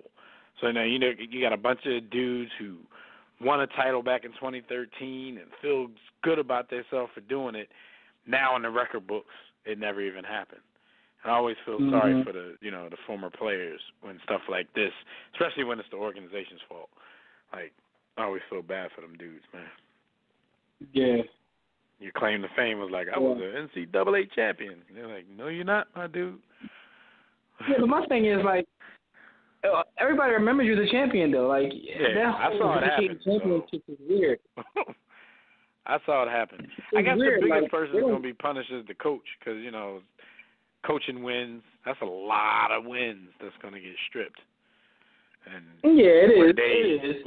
One day you might be up there with the coaching greats, and then the next day you got as many wins. But it's also because, like, when your story is told, whether it be like ESPN or any sort of they're gonna always bring up your wins and say, well, such and such was taken back for this reason. Like, you can't take away what happened. You can try.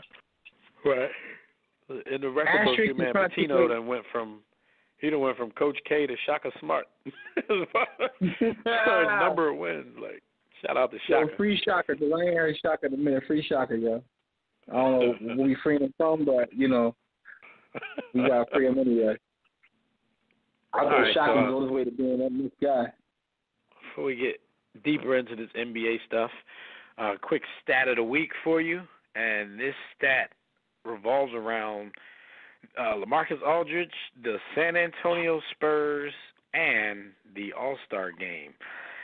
LaMarcus Aldridge's selection to this year's NBA All-Star game extends the Spurs' streak of consecutive seasons with an All-Stars. I said an All-Stars.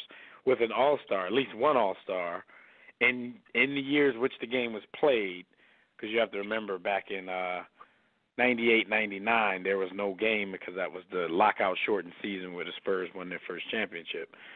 With the asterisk. The asterisk chip. So 20 years, dating back 20 years to the 97-98 All-Star game, the Spurs, they have by far the longest current streak for any NBA team with an All-Star in each All-Star game for the past 20 years.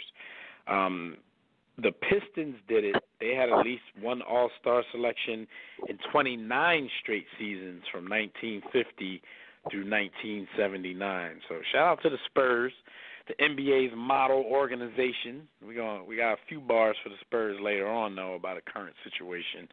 But shout out to them for having an All-Star. And that's funny because the Spurs are, they're an organization where people kind of think, man, the players aren't always great, but the team is great, and Popovich is great, and all of that kind of stuff. But, hey, these dudes have had at least one All-Star for the past 20 years. And, at that time, you had Kawhi, you had Tim, you had Tony Parker. Has Ginobili ever made an All-Star team? Might have had Ginobili on a couple. And you had David Robinson. So even though it's a long streak, it really didn't take a lot of players to do it. But they've had, some solid stars on the team long term, so that helps you get stuff like this. So shout out to the Spurs. Shout out to LaMarcus Aldridge for keeping the streak alive, and shout out to whoever is a part of that streak.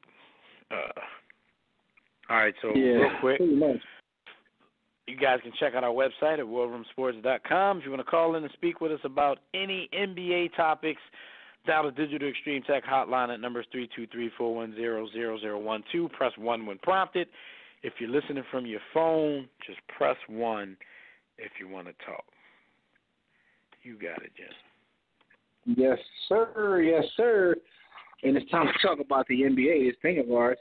And that's brought to you by Digital Extreme Technologies. Do you or your business need a custom website? Well, for dynamic, professional, and most of all, affordable website solutions, you got to hit up Digital Extreme Tech. Listen, you can call them at 267. If you got one of those sites, if you got a website, kill yourself. You can hit up Digital Extreme Tech at 267-205-4203 or visit them on the web at digitalextremetech.com. They hooked our site up, and our site is fire. That's warroomsports.com. So definitely holler at Digital Extreme Tech. And we definitely want to thank them for their support of our podcast. That's digitalextremetech.com.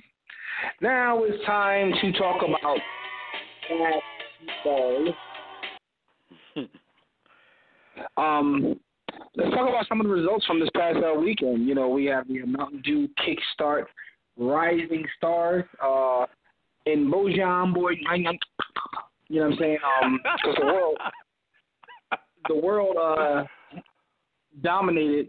And it was interesting watching it. I remember I watched it. Actually, me and Dev watched the game together, and Dev was talking about how the world keeps dominating because American basketball sucks. So the floor is yours to go in on American basketball. So I think you got some bars. Yeah. No doubt. Like I expected the world to win. I didn't know they were just going to smash them like this. And shout out to Bojan Bogdanovic from the Kings for winning the MVP. In these type of games, they could pretty much go to anybody because everybody's getting off. But yeah, man. To me, it means a little bit more. Some people may not take it as seriously, but I think that it definitely shows something, man. It shows that the coaching and the level of fundamentals that young kids are learning outside of the United States are better than, what they're learning inside the United States. You always hear people, including some NBA players like Kevin Garnett, former NBA player, take shots at the AAU system and how it's destroying our game because they're just looking at the best athletes and the best natural players, and they're putting them together, but there's not a lot of coaching and teaching going on. They're just trying to win because there's money involved in that, just like there is at the college level, just like there is at the NBA level. So they're not getting the same kind of background. Kind of like when we used to talk about black quarterbacks and how they've lived their whole life on their athleticism, so coaches coach them differently because they're looking at, different set of weapons, and they're just worrying about winning rather than teaching this person, how to play at the next level. So, those are the thoughts that I had about that and why the world is just, kicking the U.S.'s ass in this game. I know. It's crazy, though, because, when you get to this level, if I think about the top 5 players in the league, none of them will be from the world. They would all be from still here. Right. And a lot of it is because coaches feel like, just give me the best athlete and I can coach him up. And AAU probably is ruining the game, but it's probably ruining the game for a lot of other reasons outside of just the coaching and fundamentals. Because to me, what's interesting is and it's a bigger conversation is about the whole idea of sports entertainment.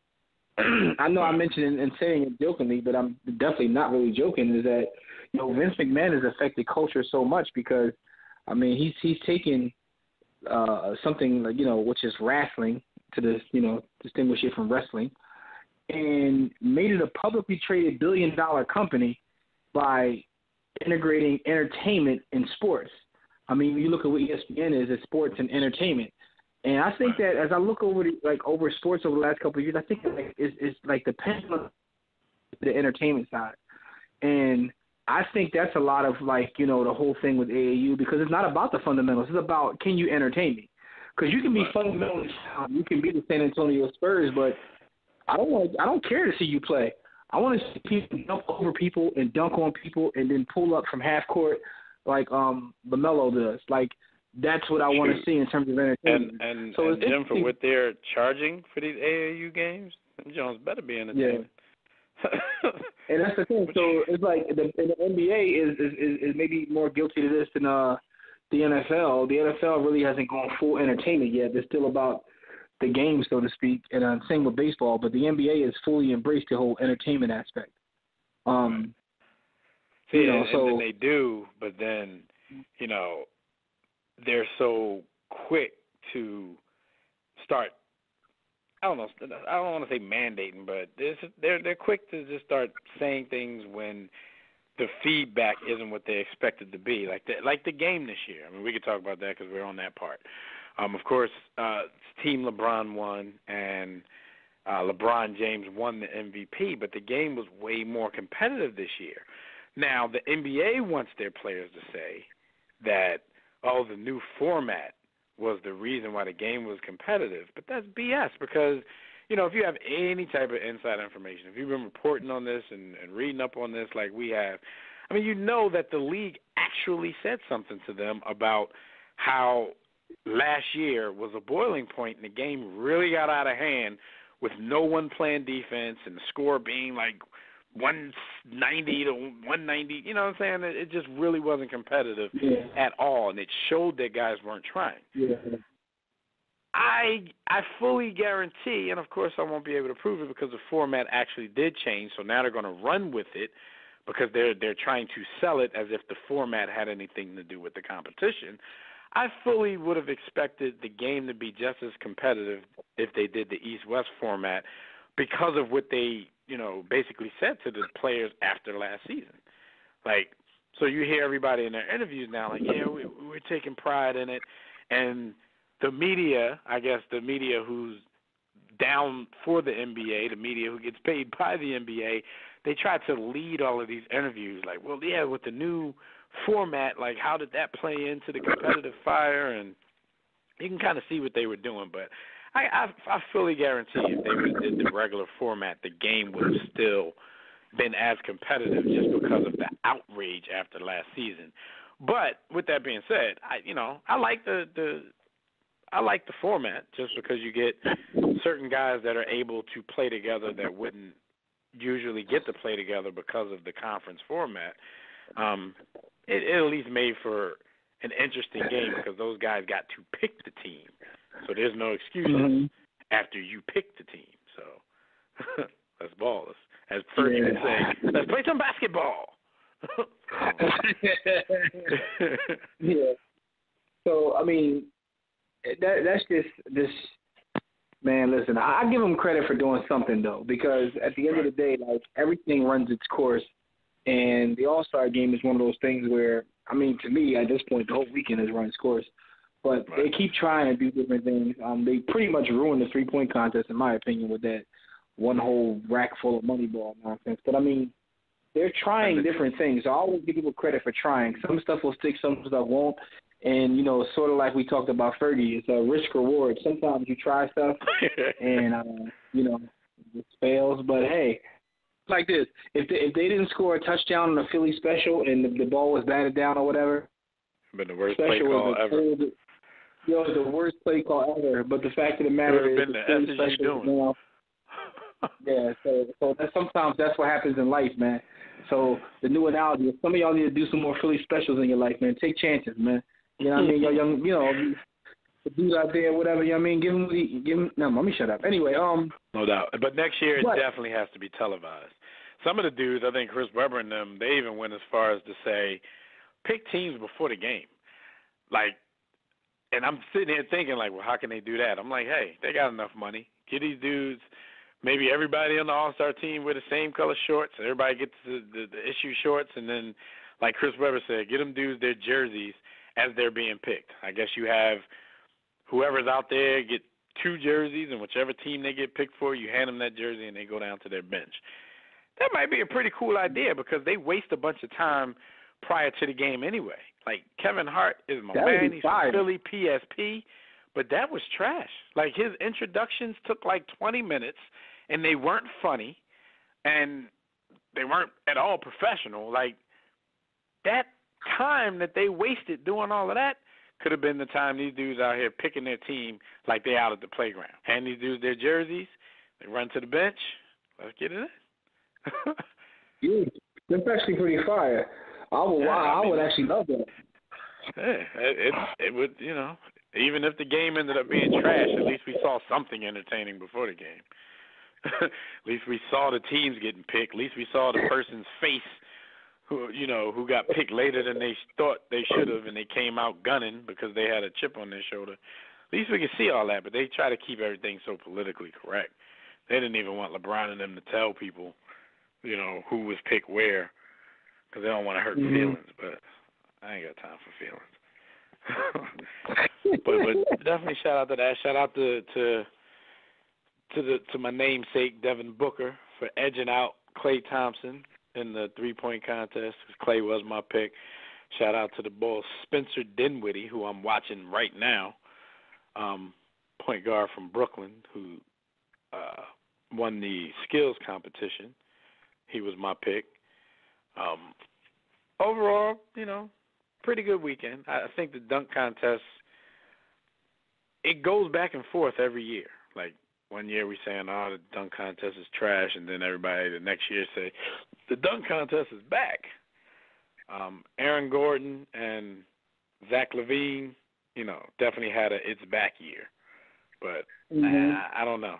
This year it's like Donovan Mitchell and Larry Nance Jr. both wanted to be other players so much.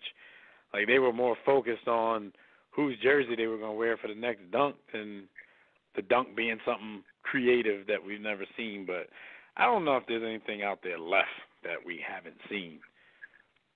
And that's because of, you know, YouTube. I'm not even talking about just from this dunk contest, because the most impressive dunks I've ever seen weren't from NBA players.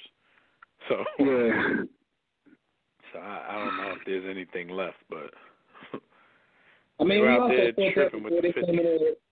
Before they came in there, like, taking the full seat and dunking, we thought the same thing. Yeah. But anything to you stand out about the weekend? Not really, to be honest with you. I mean, you know, you always enjoy the energy around the All-Star game and the game being celebrated as a game. Right. The only thing that stood out to me the most, honestly, to be completely transparent with you, was Shaq and Kobe. No doubt. And not stood out Quavo? to me because Shaq and Kobe stood out to me the most because it was like, of course, I know these guys are both retired. It's like, yo, to see these guys talk like I used to see, like when I came up, like, you know, Magic and Bird were still playing, so you would see guys like Wilton Russell talk, and they would talk about their heyday and how great it was, and you could only imagine. Because I'm sitting there watching Shaq and Kobe, and I'm like, yo, I watched that. There's kids out there right now who are like, man, I can only imagine, like, you know, Shaq and Kobe playing the Queens. Like, it was a realization for one that I'm old AF. These dudes are really done. Like, part of me was like, you know, Kobe be back, but these dudes are really like old now. Like, so.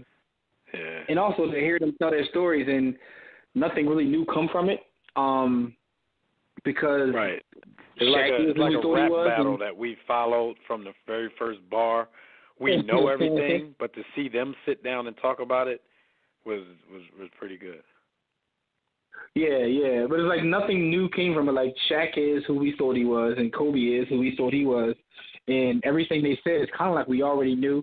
But it still was entertaining to watch them do that. And then, you know, also, as we were sitting there watching it, we started thinking about how many other feuds or arguments or things that have happened in the history of the game where they could possibly, like, make this a full show now. We saw Magic Isaiah.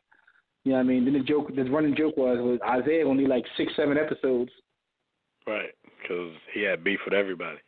He got to do one with Bird. He got to do one with Michael Jordan. I had to do on the whole Dream Team. The whole Dream Team going to sit down and say why they didn't want him on the team. So yeah, this is going to turn into Players Only, the Isaiah Thomas show. But no, I think it's very well done. I mean, there was an interesting conversation just to hear their perspectives face to face, because we always hear people's perspective, and you know, you think.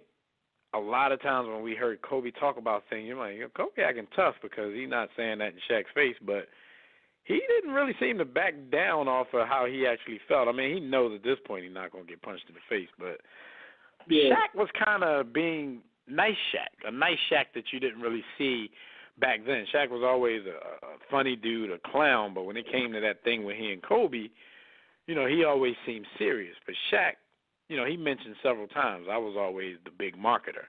So even when I knew it wasn't as bad as people thought it was, I had to keep that feud going because it was actually good for the game. So I feel that, and I kind of believe him, you know, when he says that. Because at some point you can't even be mad at somebody. Like, why do you care at this point? Like, right. You know what I mean? Like, at some point you have to, like, not care, but Shaq still would, like, say his little stuff. So, you know, and the thing about it is some guys recognize it and understand how to use it, and in terms of the attention you get from being an athlete and knowing that the media is they love beef and feuds. Right. See, and that's the thing between these two, because Shaq, the master marketer, knew how he could use it just for his brand. Kobe's obsessive ass realized how he could use it to motivate himself to be an even better basketball player. So it worked. It worked out for both dudes, because Shaq is going to stay rich beyond his means. But Kobe, he takes stuff way too far. Like, Kobe is, Kobe winds up bodying himself. Kobe like, my daughter drank all the last bit of milk. I use that as motivation for me to go get come on, cuz. It's basically the Kobe rule. Everything in life is motivation. You just got to figure out a way to make it motivate you. That's the Kobe theory. The Kobe theory is everything in life is motivation, man. It don't matter what it is.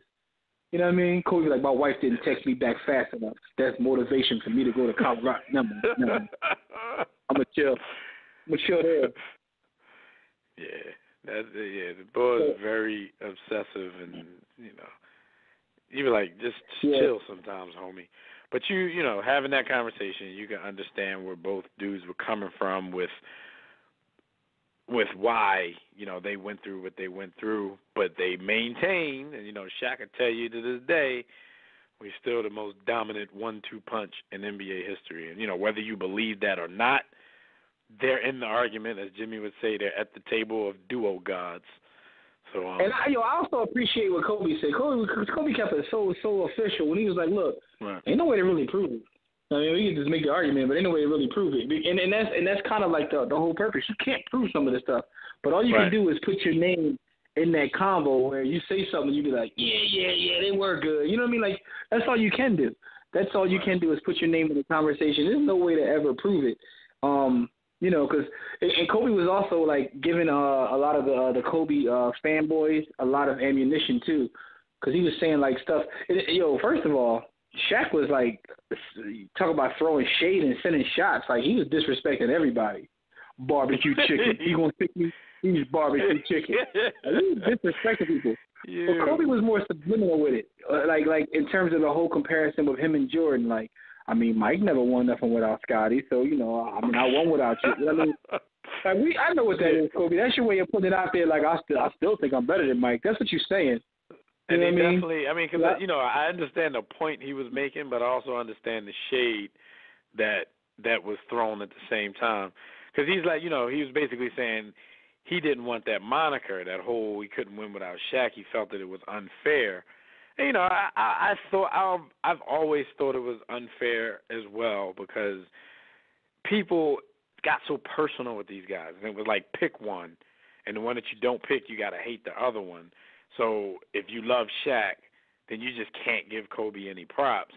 And if you love Kobe, then you're going to do everything to diminish Shaq. Like, bottom line, what they said was true. They were one of the most dominant duos that you're going to ever see in the game. But you understand from an individual perspective how, especially like from Kobe's perspective, you don't want your whole legacy tied to this dude. So it was good that they both got to leave. They both got to do, have some success without each other, so it wouldn't be tied to each other like that. Shaq would have never gotten that moniker anyway, because people just believe finals MVPs are the end-all, be-all, and it tells you everything you need to know about, how a season went. But it was a very good conversation. I thought Magic and Isaiah had a really good conversation, too. Shaq threw some shade at them, too. When he apologized to Kobe at the end, he was like, look, I'm going to apologize to you for all of this, because I really do think I messed something up. But he's like, we ain't going to be over here crying like Magic and Isaiah. Like, I was like, because Magic and Isaiah had the ugly, well, especially Isaiah, he had the ugly cry. But theirs was more personal. Yeah, exactly. They didn't play together, so their whole beef was like close friends. So you can understand why it was a little bit more emotional. I mean, because as much as Shaq and Kobe been through, they still won 3 chips together. Yeah, these Magic and Isaiah was talking about like, how's your brother doing? And like they had a relationship where their families knew each other. So, but it was interesting too, because like I saw a bunch of Kobe fans on Twitter that same night talking about, Mike, he never won what they ran with that whole thing. I was like, he just set that alley-oop right up for them. And they started going in. I was like, that's crazy. It's crazy. But I mean, Kobe basically looked at the camera to his stands like, now get him. Yeah, more or less. In terms of 1-2 punches, though, so to be completely honest, and I know a lot of my Laker Nation is going to kill me with this, but because obviously people know that I'm a Magic fan, and I'm a Laker guy, but I honestly still, to me, 1-2 punch, I'm gonna take Mike and Scotty, and I'm gonna tell you why.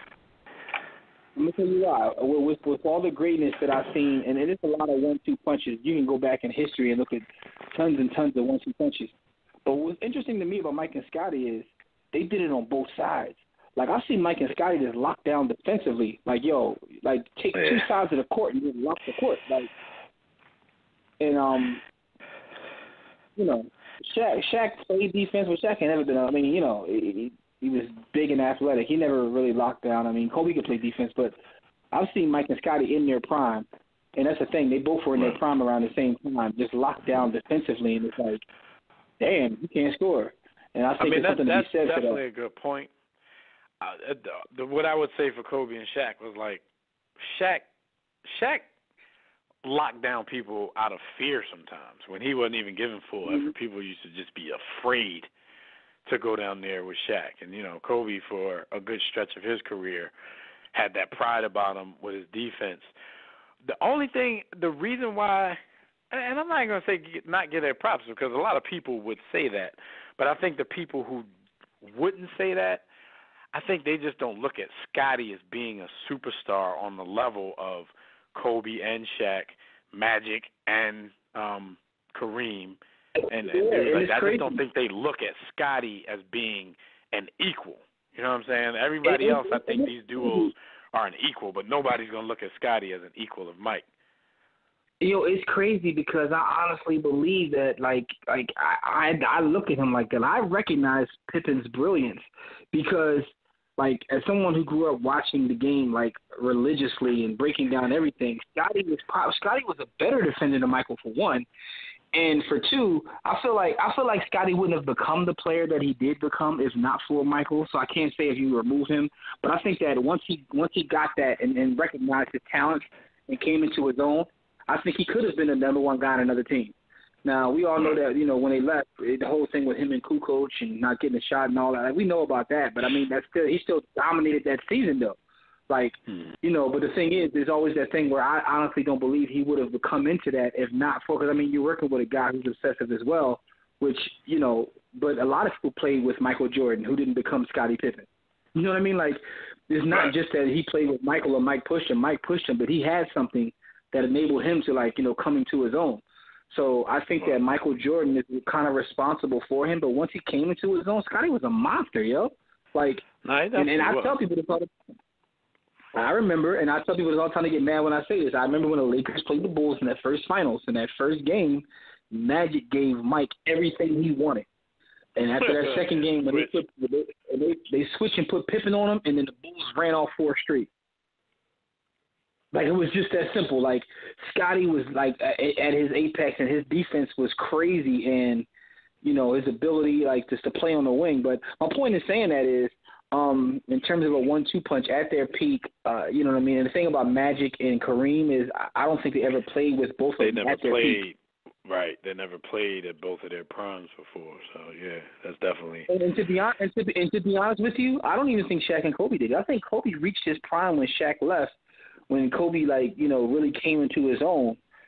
You know what I mean? Around that second run, I think is when Kobe really, really reached his prime. I think 24 is when he reached his prime, where he was just that dominant guy. So I don't think they even played in their prime. And that's another thing. Not their the great tandems, whether you're talking about Jerry West and Wilt Chamberlain, and they didn't play in their prime. That's the thing about Mike and Scottie. They both were in their prime at the same time. And the thing, when people speak on Kobe and Shaq, I think it's disrespectful when a lot of people say, "Oh, Shaq could have did that with any good 2-guard," and they start naming people, Ray Allen, blah blah. What did we hear this weekend? Eddie Jones.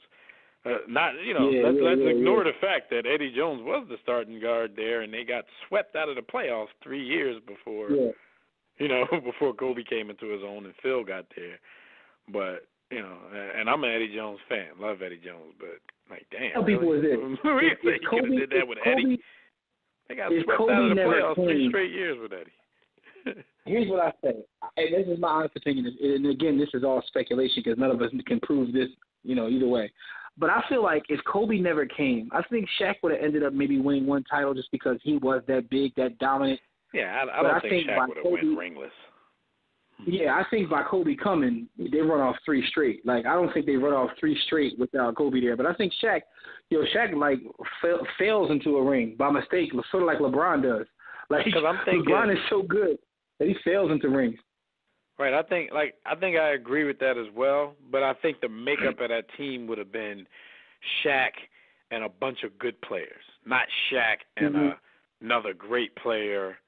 You know what I'm saying? That type of duo. I think Shaq would have they would have had to craft a perfect team around him with dudes playing their roles, instead of them just, okay, let's overwhelm these teams because we got damn near the 2 best players in basketball at least by the 2001, maybe the finals against the Sixers or maybe the next year against the Nets. By that time, they had arguably 2 of the top 5 players in basketball.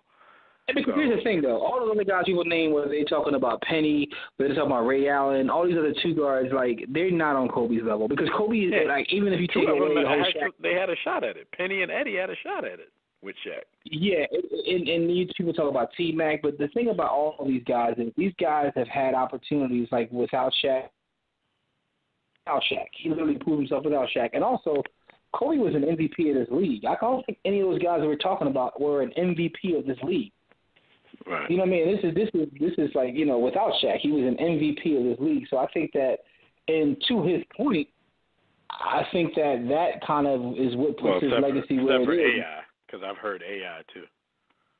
Yeah, AI's an MVP, and you know, but AI was a little too short to box with God. But because and the funny thing is, Kobe said it though. Kobe said, "Yo, if Allen Iverson was 6'5", everybody'd be in trouble." Yep. He said we were all lucky he wasn't 6'5". Pretty much. So, you know, that was interesting. That was like one of the biggest things. Before we get out of here, though, I got to ask you about this, though. Salute to Shaq and Kobe. That was a good episode, and I hope they do. I just want to see Jalen and Chris Webber. I think Webber got a little bit of bitch assness in him, and I want to see that come out on the game. You know how hard they would have to beg to get Webber to even do that. Yeah, because he know that he got bitch assness. He don't want to get exposed. Yeah, the thing about Magic right now. The thing about Magic and Isaiah, Shaq, and Kobe, they were very transparent. I don't think Webber's at the point where he would be transparent. Nah, he ain't ready for that. Yeah. Anyway, what I want to ask you about though is J.J. Redick, man. You heard of the J.J. Redick thing with that racial slur? You know what I mean? When he was saluting J.J. tripping. J.J. tripping. If you guys didn't hear it, a bunch of players were saying, you know, Happy Chinese New Year to the fans over in China. And J.J. said, Happy Chinese New Year to the fans over in China.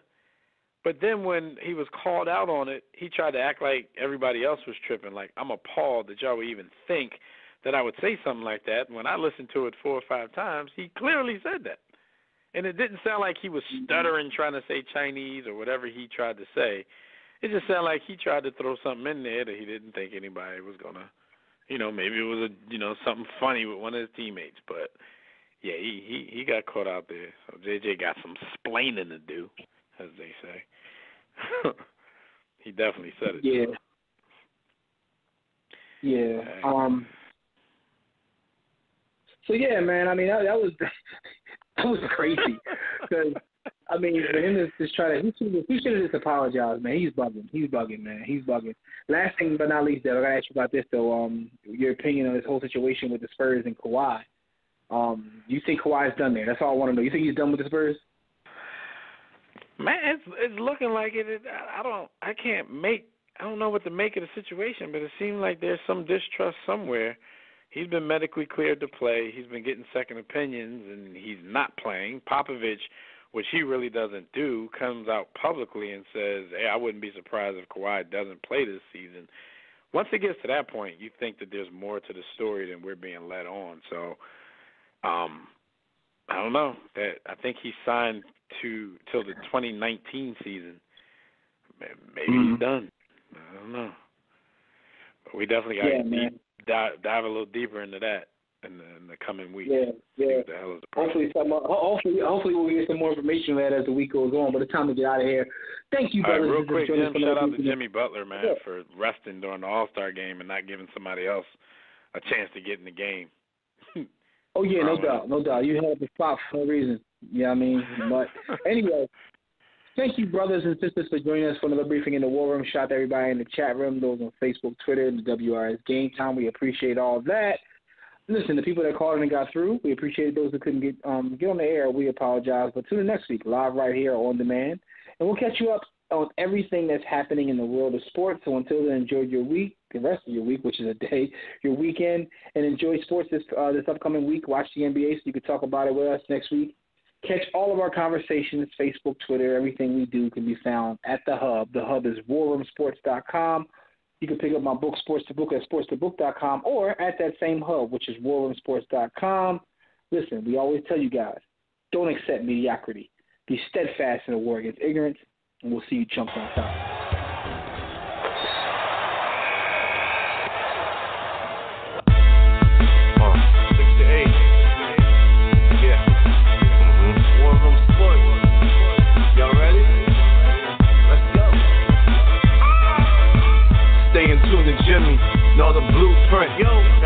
Thursdays, 6 to 8, they do this.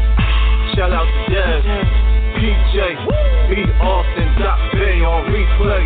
WarRoomSports.com. Get that mobile app. If not, dial 323-140012. They be going and you sensitive, then oh well. Physical podcast, let's talk sports. Showtime like magic and the block push. Listen live, push one to join in.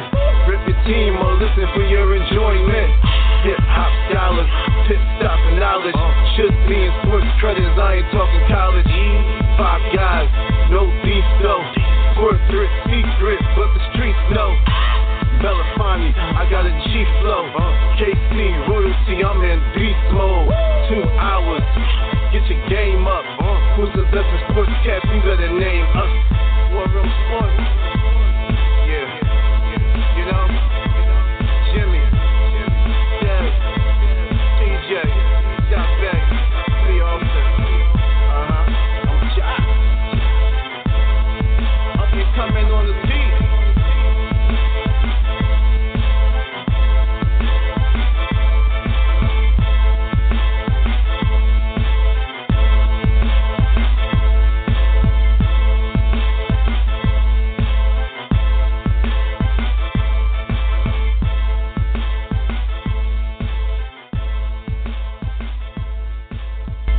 War Room Sports, www.warroomsports.com.